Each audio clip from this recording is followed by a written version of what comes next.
All right, the one and only Ivan, part 3. Shapes and clouds. I think I've always been an artist. Even as a baby, still clinging to my mother, I had an artist's eye. I saw shapes in the clouds and sculptures in the tumbled stones at the bottom of a stream. I grabbed at colors, the crimson flower just out of reach, the ebony bird streaking past. I don't remember much about my early life, but I do remember this. Whenever I got the chance, I would dip my fingers into cool mud and use my mother's back for a canvas.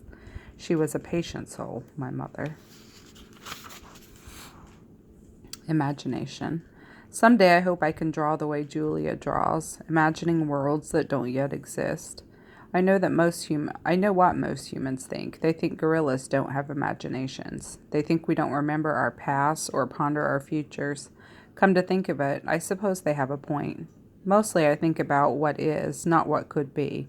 I've learned not to get my hopes up. The loneliest gorilla in the world. When the Big Top Mall was first built, it smelled of new paint and fresh hay, and humans came to visit from morning till night. They drifted past my domain like logs on a lazy river. Lately, a day might go by without a single visitor. Max says he's worried. He says I'm not cute anymore. He says, "Ivan, you've lost your magic, old guy. You used to be a hit." It's true that some of my visitors don't linger the way they used to. They stare through the glass, they cluck their tongues, they frown while I watch my TV. He looks lonely, they say. Not long ago, a little boy stood before my glass, tears streaming down his smooth red cheeks. "He must be the loneliest gorilla in the world," he said, clutching his mother's hand. At times like that, I wish humans could understand me the way I can understand them. "It's not so bad," I wanted to tell the little boy. "With enough time, you can get used to almost anything." TV. My visitors are often surprised when they see the TV Mac put in my domain. They seem to find it odd, the sight of a gorilla staring at tiny humans in a box. Sometimes I wonder, though, isn't the way they stare at me, sitting in my tiny box, just as strange? My TV is old, it doesn't always work, and sometimes days will go by before anyone remembers to turn it on.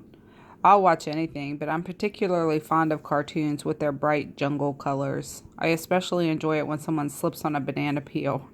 Bob, my dog friend, loves TV almost as much as I do. He prefers to watch professional bowling and cat food commercials. Bob and I have seen many romance movies, too. In a romance, there is much hugging and sometimes face licking. I have yet to see a single romance starring a gorilla. We also enjoy old Western movies. In a Western, someone always says, "This town ain't big enough for the both of us, Sheriff." In a Western, you can tell who the good guys are and who the bad guys are, and the good guys always win. Bob says Westerns are nothing like real life. The Nature Show. I have been in my domain for 9,855 days. Alone. For a while, when I was young and foolish, I thought I was the last gorilla on Earth. I tried not to dwell on it. Still, it's hard to stay upbeat when you think there are no more of you. Then one night, after I watched a movie about men in black hats with guns and feeble-minded horses, a different show came on. It was not a cartoon, not a romance, not a Western. I saw a lush forest. I heard birds murmuring. The grass moved. The trees rustled. Then I saw him. He was a bit threadbare and scrawny, and not as good-looking as I am, to be honest. But sure enough, he was a gorilla. As suddenly as he'd appeared, the gorilla vanished, and in his place was a scruffy white animal called, I learned, a polar bear, and then a chubby water creature called a manatee, and then another animal, and another. All night I sat wondering about the gorilla I'd glimpsed. Where did he live? Would he ever come to visit? If there was a he somewhere, could there be a she as well? Or was it just the two of us in all the world, trapped in our own separate boxes? Stella. Stella says she is sure I will see another real live gorilla someday, and I believe her because she is even older than I am and has eyes like black stars and knows more than I will ever know. Stella is a mountain. Next to her I am a rock, and Bob is a grain of sand. Every night when the stores close and the moon washes the world with milky light, Stella and I talk. We don't have much in common, but we have enough. We are huge and alone, and we both love yogurt raisins. Sometimes Stella tells stories of her childhood, of leafy canopies hidden by mist and the busy songs of flowing water. Unlike me, she recalls every detail of her past. Stella loves the moon with its untroubled smile. I love the feel of the sun on my belly. She says, "It is quite a belly, my friend," and I say, "Thank you, and so is yours." We talk, but not too much. Elephants, like gorillas, do not waste words. Stella used to perform in a large and famous circus, and she still does some of those tricks for our show.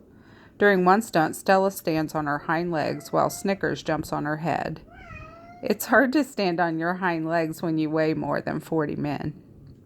If you are a circus elephant and you stand on your hind legs while a dog jumps on your head, you get a treat. If you do not, the claw stick comes swinging.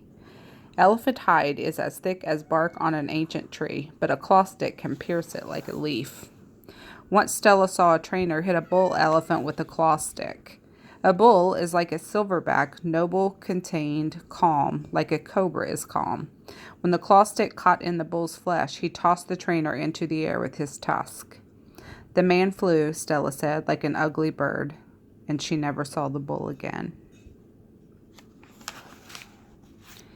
Stella's trunk. Stella's trunk is a miracle. She can pick up a single peanut with elegant precision, tickling a passing mouse, tap the shoulder of a dozing keeper.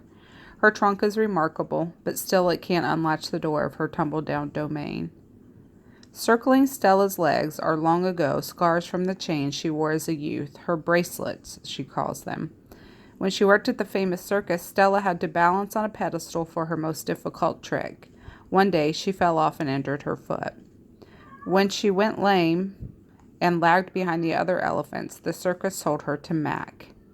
Stella's foot never healed completely. She limps when she walks, and sometimes her foot gets infected when she stands in one place for too long.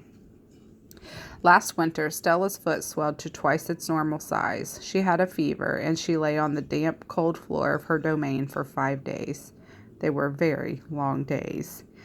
Even now, I'm not sure she's completely better. She never complains, though, so it's hard to know.